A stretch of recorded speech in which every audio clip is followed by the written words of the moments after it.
মোৰ কণমানি বাগিচাখনত প্ৰতি বছৰে কপৌ এজনী আহি বাঁহ সাজে আৰু এনেকৈ কণী পাৰেহি। সকলোকে নমস্কাৰ জনাই লৈ আহিলোঁ আপোনালোকৰ ওচৰলৈ এই কপৌজনীৰ সুখৰ সংসাৰখন। জন্ম পোৱাৰ পিছতেই কপৌৰ পোৱালীকেইটা চাওকচোন।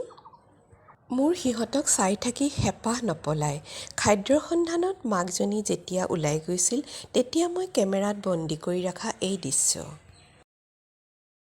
মাকে যেতিয়ালৈকে খাদ্যলৈ ঘূৰি নাহে তেতিয়ালৈকে সিহঁতে এনেদৰেই খেলি থাকে। মোৰ যে চাই চাই হেঁপাহ নপলায়। এদিন হয়তো ইহঁত ডাঙৰ হ'ব, পাখি গজিব, নিজে নিজৰ খাদ্য বিচাৰিব পৰা হ'ব। সেইদিনাই হয়তো এই বাঁহটো শূন্য কৰি মোৰ কণমানি বাগিচাখন শূন্য কৰি আৰু মোক এৰি থৈ ইহঁত যাবগৈ।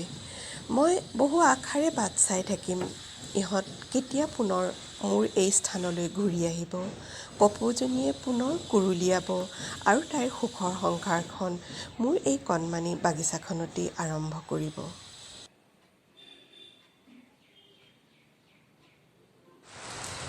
মাতৃৰ বুকুৰ উমাল পৰশত এই কণমানিকেইটা চাওকচোন।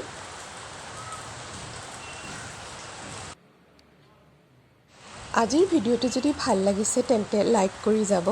আপুনি যদি মোৰ চেনেলটো প্ৰথমবাৰৰ বাবে চাইছে তেন্তে চেনেলটো ছাবস্ক্ৰাইব কৰিবলৈ নাপাহৰিব। পুনৰ লগ পাম এটি নতুন ভিডিঅ'ৰ সৈতে। আজিলৈ আহোঁ।